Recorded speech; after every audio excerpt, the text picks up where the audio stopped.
listener production. KicBump acknowledges the traditional owners and custodians of the land in which we're recording this podcast, the Yulukit Woolum clan of the Boonwurrung, who are part of the Kulin Nation. We pay our respect to their elders, past and present, and extend our respect to Aboriginal and Torres Strait Islander peoples today. Welcome to the KicBump podcast, your fortnightly D&M on all things motherhood. 1, 2, 3, 4.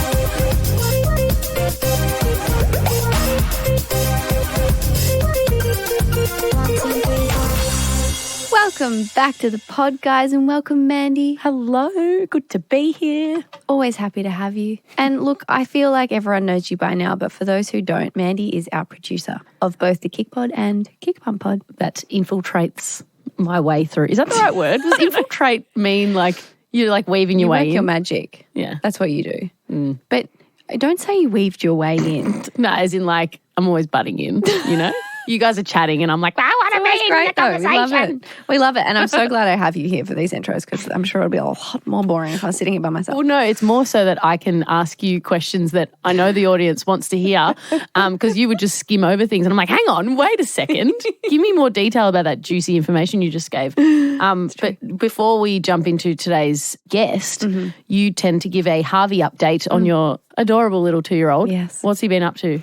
So actually, recently, Harvey, Josh and I were all on Dr. Golly's podcast. Oh my God, yes. So Yes. Dr. Golly, we had him on, I think it was like in December. Yes. So he's been on KicBump before. Yeah. Highly recommend checking out that app. Yeah. He's so soothing. He's just the best. And calming, which is why he's a great pediatrician. Yeah, yeah. But now he has his own podcast also with Listener. Yeah. And he, look, I mean, obviously being so soothing, he's now... He's great. Great as a podcast host. Yeah. But yes, he had Josh and I on to talk about how we've been balancing things with me going back to work and Josh being the stay-at-home parent. But because Josh is the stay-at-home parent and it was during a work day, Harvey had to be there with us. And How was that? we did say, like, we can try and get someone to come and look after him or a sitter.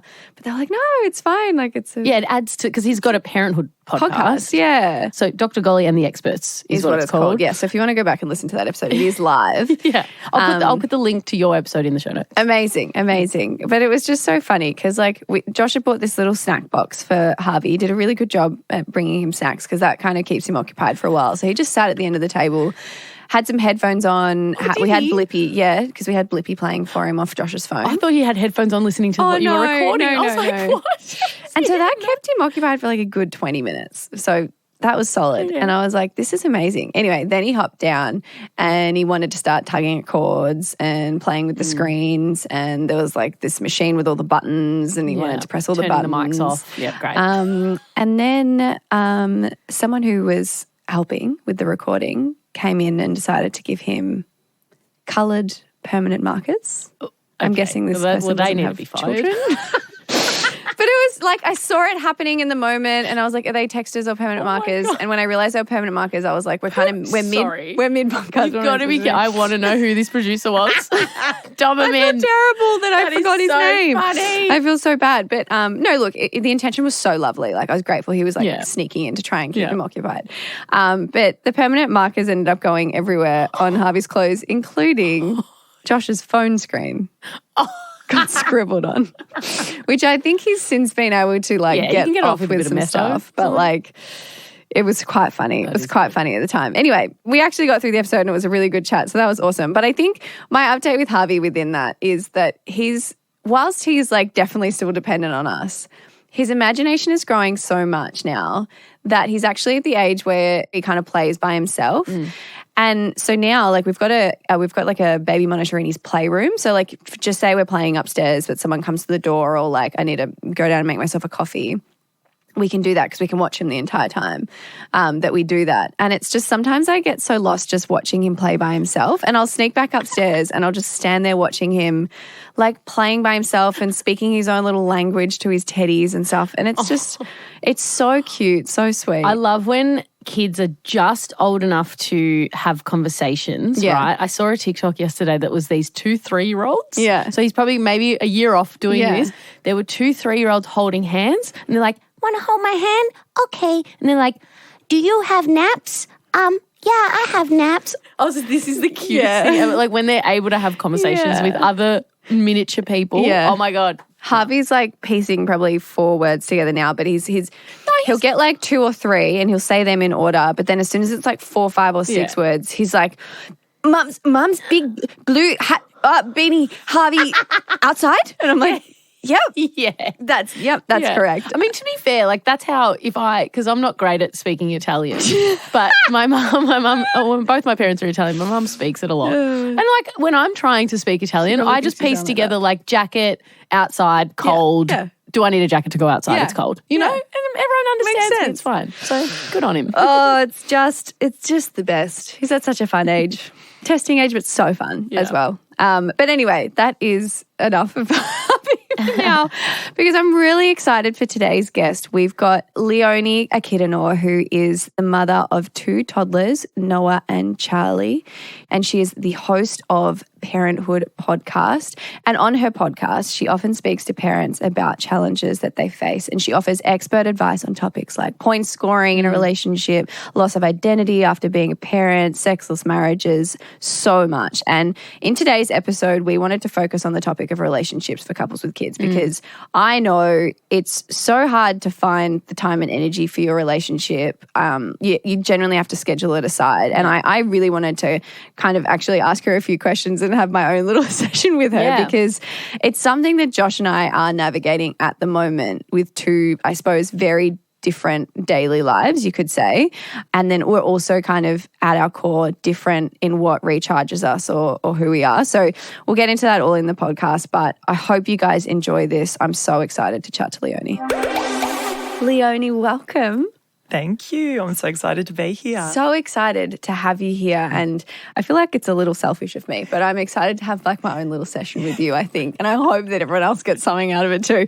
But first of all, I want to start with you. So you're a mum of 2 toddlers. And I feel like that's like somewhere I always love to start because it's always kind of like an afterthought when we think of like who we are. Sometimes it's always like our career that's brought up first. But I love that. Yeah. How old are they? So one's nearly 3 and one's 4. Wow. So it's busy. Oh, so they were close. They were close. Yeah. Was that like tactical?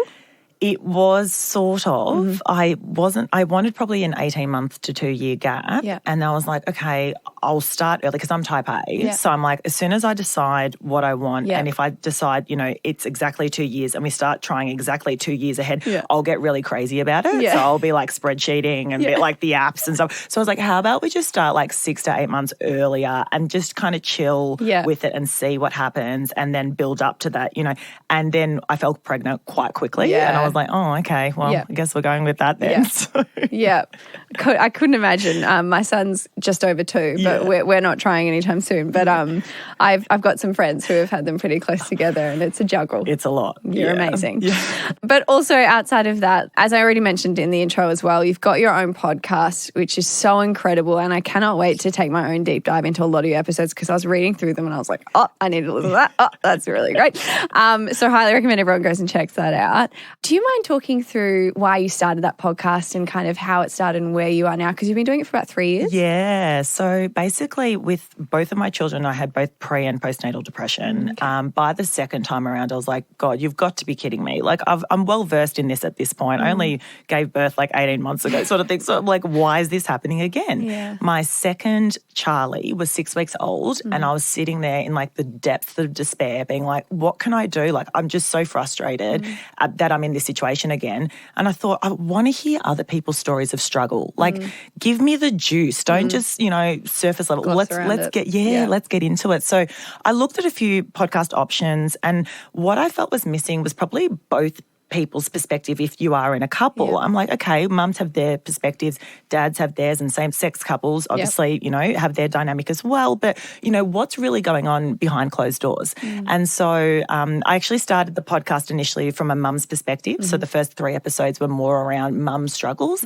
And then I realised, no, a piece of the puzzle is missing. And so from then on, I brought on couples. I was like, okay, tell me about what you fight about. Tell me about your biggest challenges, and then also, bringing on experts to sort of support with, challenges that I might have been experiencing and things like that. So it really evolved to now I think we're 85 plus episodes deep. But I feel like, it's just been, and to be honest, going back from when I said that I was really suffering at the time in which I started the podcast, I think it healed me. Yeah. Because it enabled me to, it was COVID, and it enabled me to realise that I'm not alone in this. Yeah, couldn't agree more. I was very similar when Laura and I started our podcast as well. I think a lot of it kind of selfishly was because we wanted to learn more and hear more people's stories. But what I love, I think, is that it started off, your stories and your conversations started off kind of coming from your own want and need to learn more and hear people's stories, but also your own experience. And then you were so in love with the idea of helping people or understanding it more that you then went and you're now a coach. Yeah. So talk to me about that as well. Yeah, I was kind of like, you know what, it's great to have these conversations, but I'd love to work with couples, for more than 40-minute episodes sort of thing. And actually, let's delve into what their needs are, if there are issues within their dynamic, how we can sort of work through that. Sometimes it's really important to have a third party's perspective, particularly if you're in the midst of struggle and you're kind of like, I don't see the wood from the trees here. So that's kind of where it stemmed from. So this is kind of newish. It's probably only about 6 months into my coaching journey, but and I do have a full-time job as a property developer. So this is more, I take on limited clients to be able to juggle it all. But I love it, and it's such a passion. Yeah. Oh no, it's amazing. And I think where I want to start is, I know for a lot of people, and Mandy actually asked me this question, our producer, before, because her and her partner haven't gone down the route of having a child, and it's something that they're considering.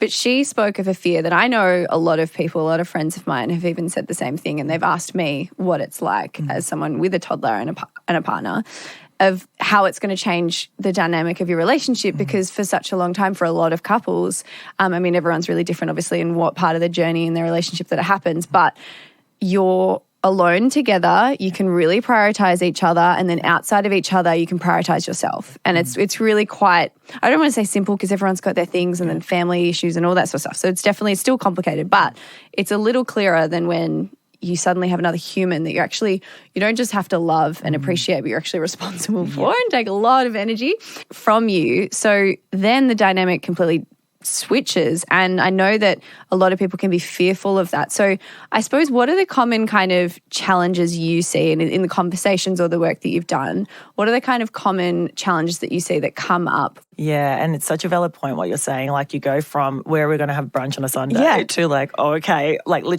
overnight, I've got to keep this child alive. Yeah. If you're the female, the birth mother, you're there, your boobs are hanging out and you got milk everywhere, and you just kind of what just happened? You haven't slept in however long, and then your partner hasn't slept either. And I think that's probably a really great place to start in how does it all change. The sleep really can stuff you up. Oh, yeah. It did for us. Kind of like this zombie. I don't even know. And then, everything just triggers you. Stop breathing so loudly, mate, over there. I can't with you right now.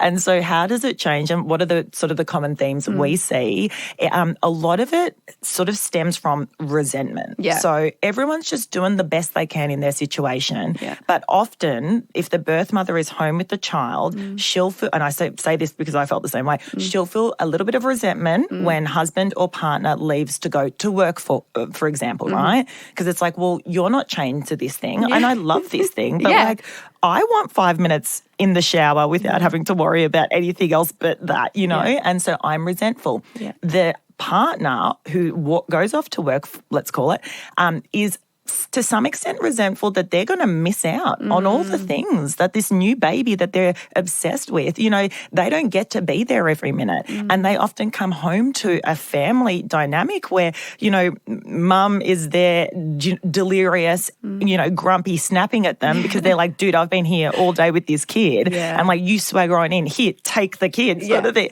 And, and it's all a little bit, chaotic. And so this resentment can just sort of breed under the surface. No one's talking about it because everyone's just trying to do their best on the daily.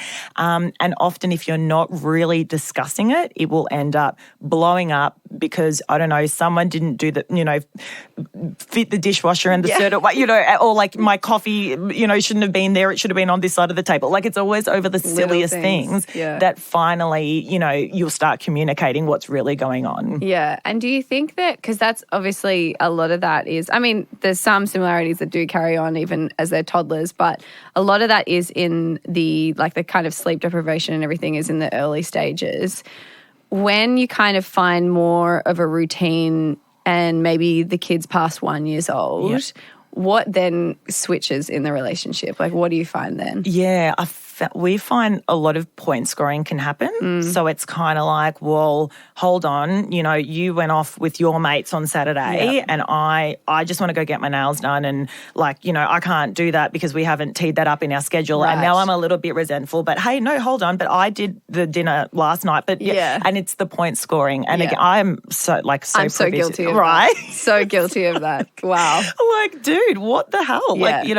And you almost have to catch yourself when you find yourself doing that because you're kind of like, what are we doing here? We've all got the same goal. One up each other. Exactly. Yeah. Like, let's just kind of, and so I think a good place to start if you are finding you are point scoring is ensuring that you've carved enough time out for yourself in your schedule, right? Because often that resentment and the point scoring will come from feeling completely maxed out. Like you've overtouched because of your child, you've got a job or, passions or whatever, and it's just all a bit much and you haven't even just had a second to sit down and have a cup of tea and read a book for 5 minutes. So then your partner goes, hey, I'm going out with the boys, the girls or whatever it looks like.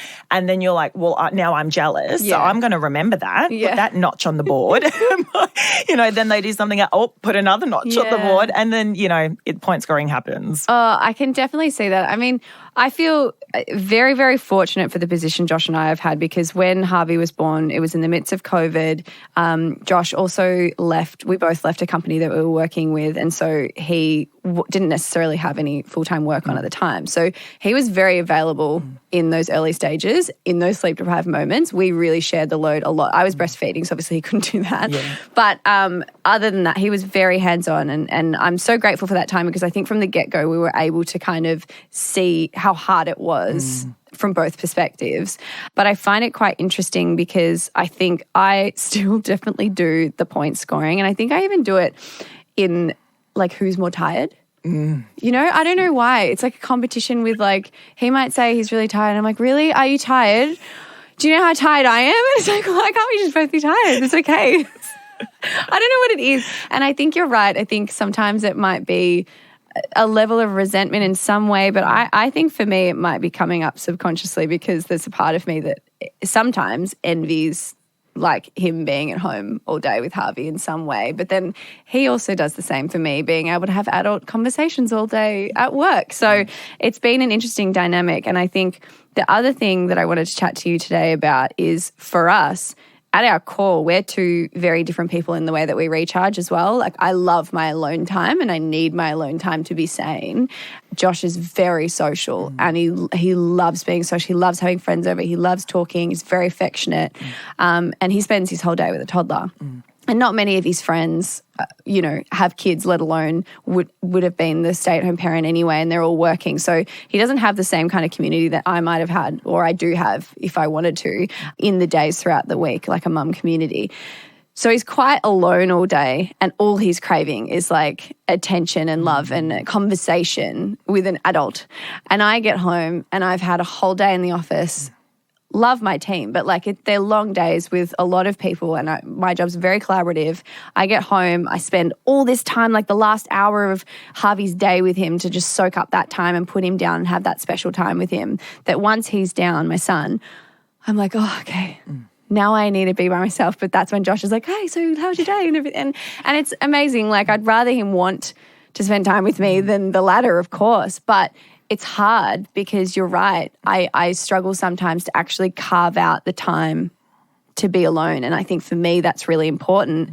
But then when I do prioritize that, I'm deprioritizing time with him. And as much as in my mind, I think, yeah, but we're kind of always together and we're spending time anyway. I do know that when we genuinely put that quality time together, the rest of the week's nicer. We're nicer to each other. The little things don't annoy us as much. It's just, so I don't know. Are there any tips and kind of reminding yourself or reinforcing those scheduling moments for not just for yourself, but I think for each other. Oh, it's paramount, isn't it? Because honestly, you're chugging along, working, baby, all the rest of it, and your relationship can often come last. I mean, to your point, it's really hard getting home and you just want to crash and then, partner's feeling a completely different way. I mean, even just trying to, that dynamic, what I find can be really beneficial is absolutely where you can, carving out that time together without baby. Now, I know that can be really tough for some people. Not everyone has, support with the baby and things like that. So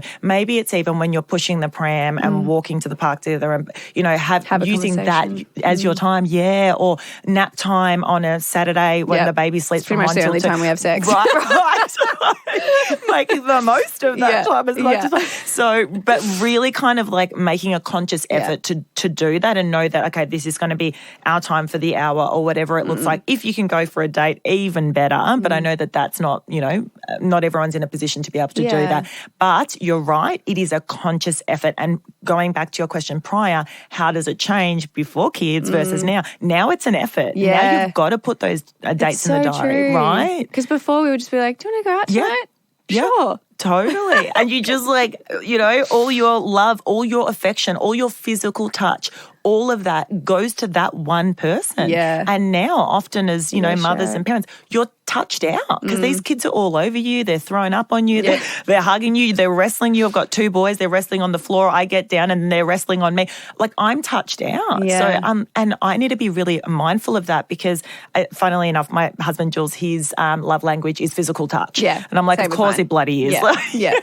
Like that was fine pre-kids. And I'm like the ice queen. So I loved that about him because he loves to be touchy-feely. Yeah. And I'm like, okay, I love that because I'm so not that. I think I'm like acts of doing. Yeah. I'm like, if you wash the car or something, I'm like, baby, come here. Yeah.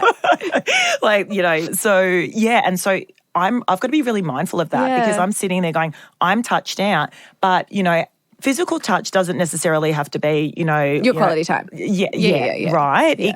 It can even just be if you're noticing in your relationship that perhaps just turning into that roommate situation where there's no physical touch at all. It can be little things like giving each other a kiss hello and a kiss goodbye. Yeah. It can be the arm on the back as you're walking, past them in the kitchen. Yeah. It's these little gestures frequently that can kind of keep that connection there, I find. Yeah. And it's okay if you have to, because I think I judge myself sometimes because I genuinely have to try and remember to do those things. Yeah.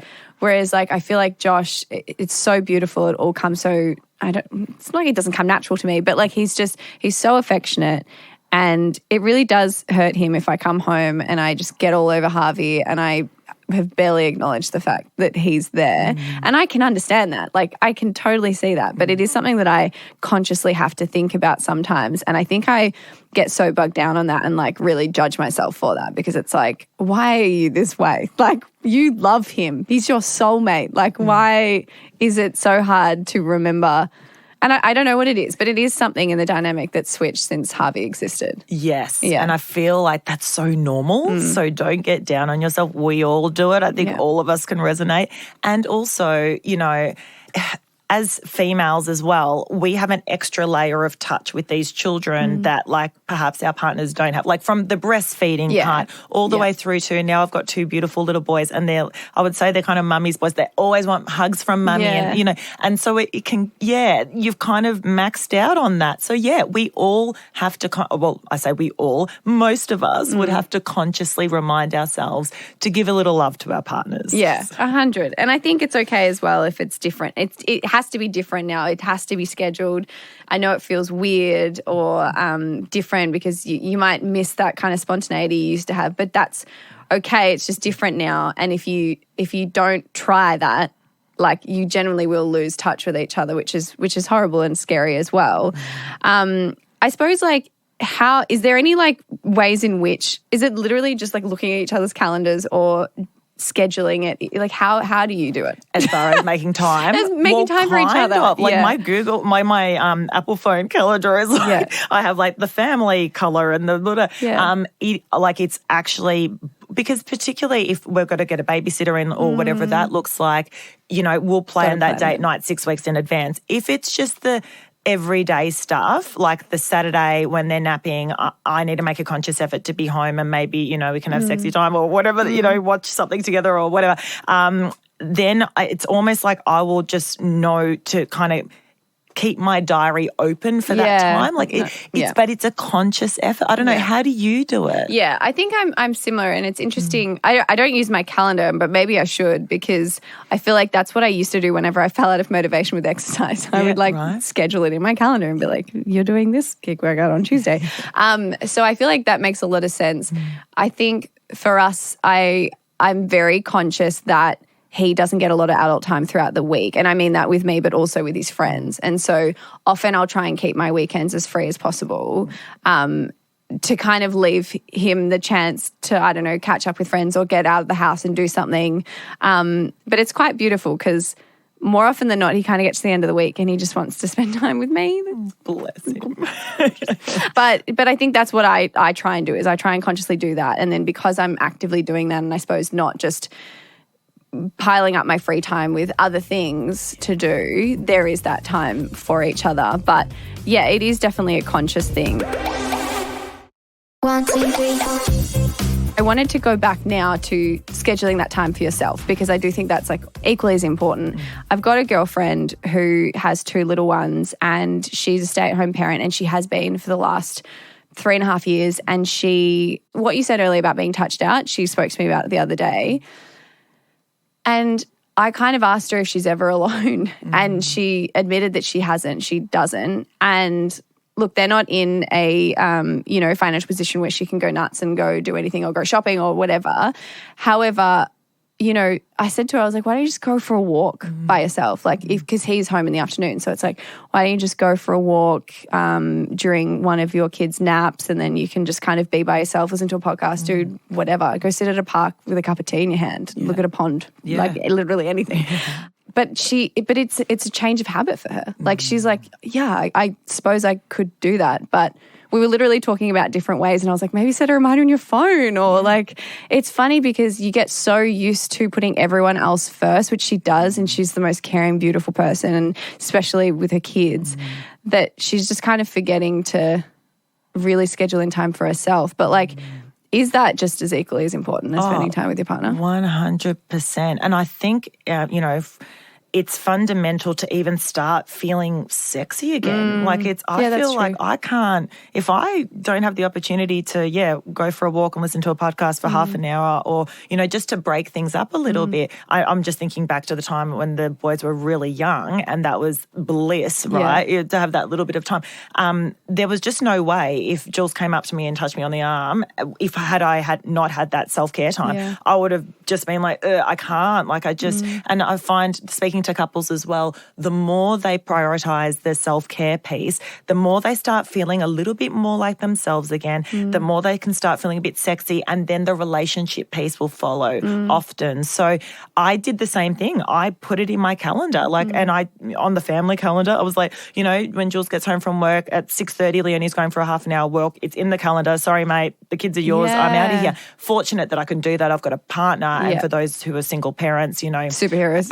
Literally, hat goes off to you, right? But similar, so I think very much that self-care piece, I know particularly because I struggled from a mental health perspective, and I felt so like, prior to kids, I was type A, get shit done, don't have time for any, work hard, play hard, like no excuses kind of person.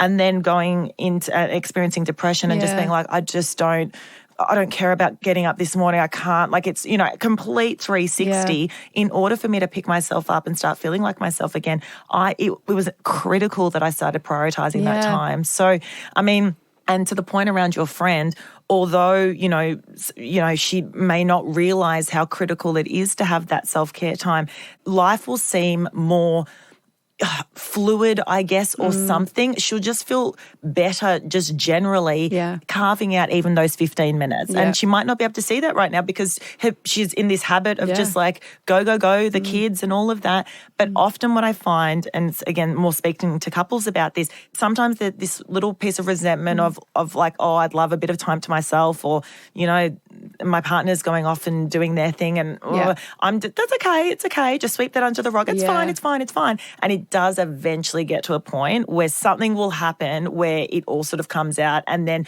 you kind of don't want to have to get to that breaking point to really start enacting change. I think if you can try and prioritize it now, with a level of frequency, you don't ever have to get to the point where, you're having these massive discussions with your partner or, feeling like it's just all too much. Like you're kind of just trying to prevent that. It's kind of a preventative way of being. Oh, definitely agree. And I hope that anyone out there who hasn't had feels like they haven't had an opportunity to carve out time can find the motivation to do so. Because I know for me, if I've gone a couple of weeks or even like a solid month where I haven't done that, as soon as I do it, even like 1 or 2 days in, and as you said, it could be as short as 15 minutes, it feels so different. Like you're just like, why did I do this more? This makes so much sense. You get this like light bulb moment. So I do completely agree.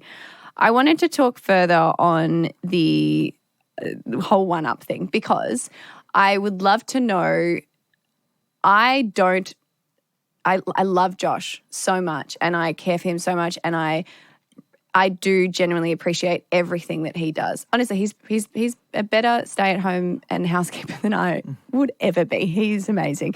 So I know how much he does, and yet I still get competitive with him sometimes, and I don't know if it's just out of pure exhaustion or stress from something else, and he's just my little stress ball that I know is always going to be there, and I know that's bad as well. But I suppose what are ways that you can kind of flip that consciously?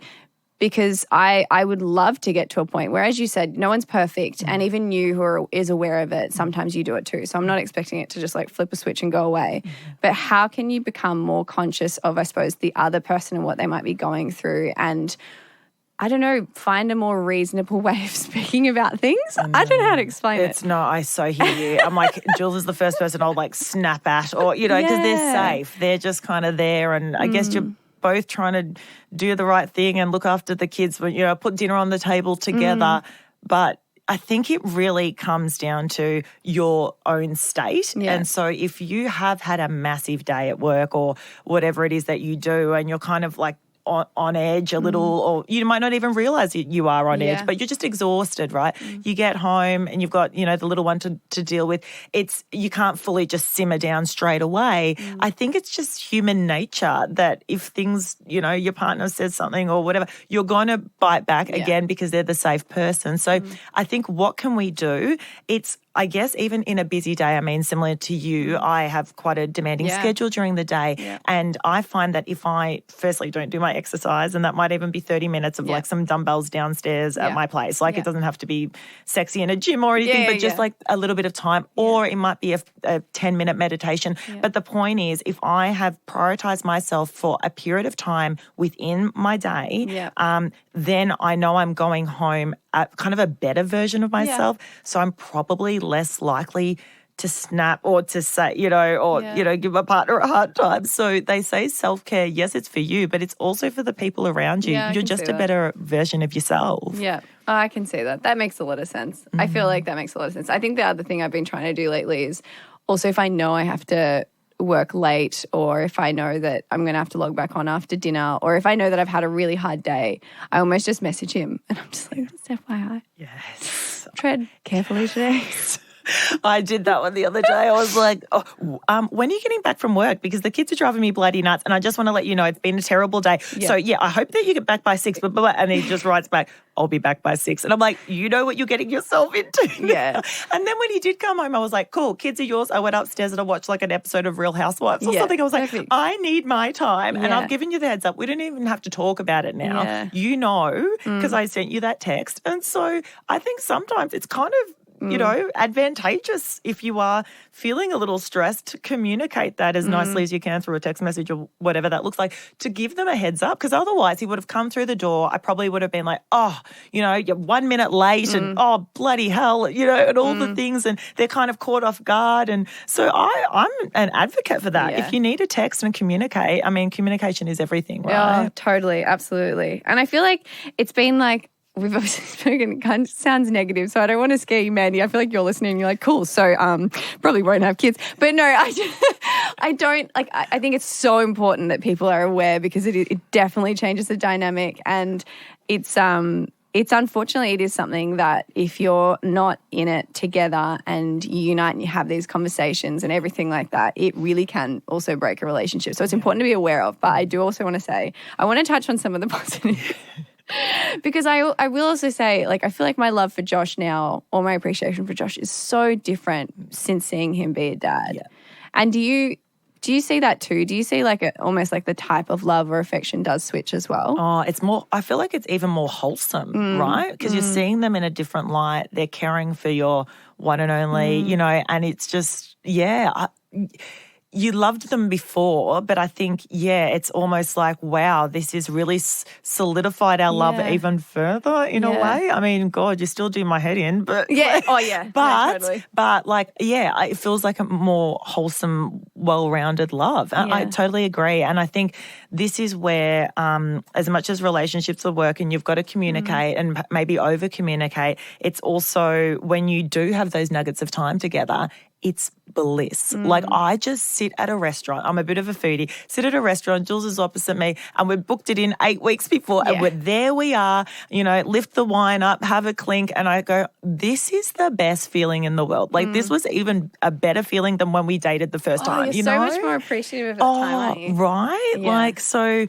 I think that goes to, you know, something to be said about that shift when parenthood happens. Oh, I love that so much. And I have one sexy time question before we finish up, because I know we've spoken about quality time, and that doesn't always mean like physical affection, everything like that. But I feel like I've got a lot of friends who fell out of the habit, and I'm calling it a habit because I feel like it in some ways is, and I know this is for me anyway, in my personal case as well, but when you're not having sex regularly and you might have gone through a dry spell, and then for a lot of women after having kids, there's a lot longer than the 6 weeks clearance, right? Because everyone's really different as to when their body, but also mentally they're ready for it.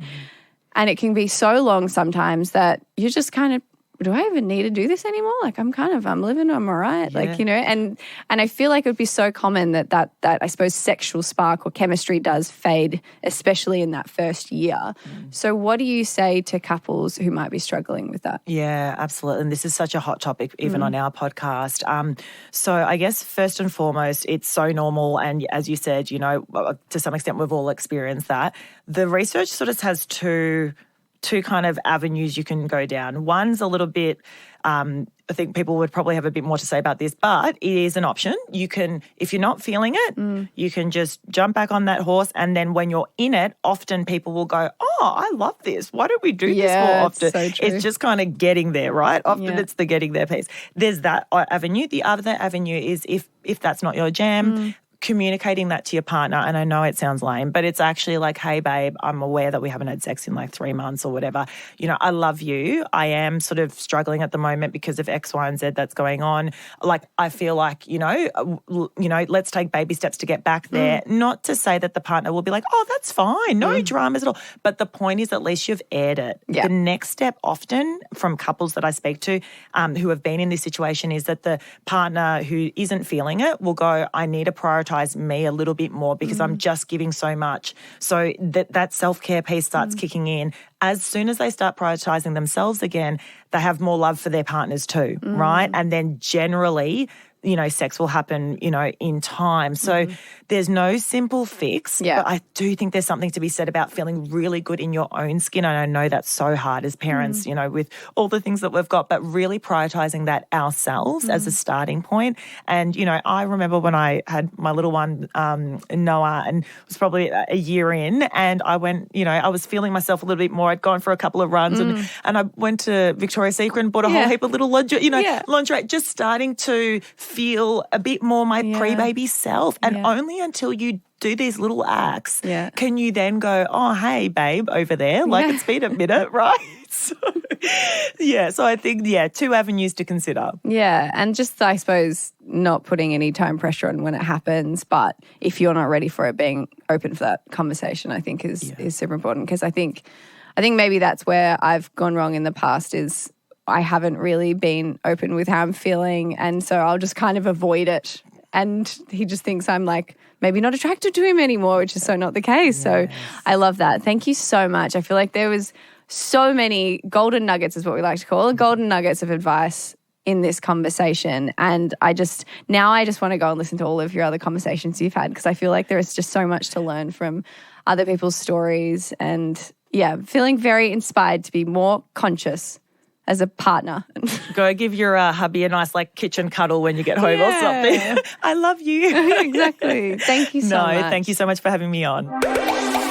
Thank you for joining, guys. Hope you enjoyed that chat. If you would like more info, you can check out our show notes of the episode. And if you would like to get involved with the Kick Pod, you can find us on Instagram at KickPod. Send us a voice note or DM or question there, and we'll be posting all our videos and behind the scenes on that KickPod Insta too. So you can show your support by giving us a follow. And if you would like to join a bit of a virtual mothers group is what we like to call it, we have our KicBump Facebook group. So you're all welcome there. There's so much love and support in that group. It's something that I'm very proud to be a part of and we would love to have you. If you would like to learn more about Kick, you can head to our website, kickapp.com, or you can head to the Apple Store and Google Play Store. And if you'd like to join Kick, we have a 7-day free trial. We will be back in your ears very shortly. Bye.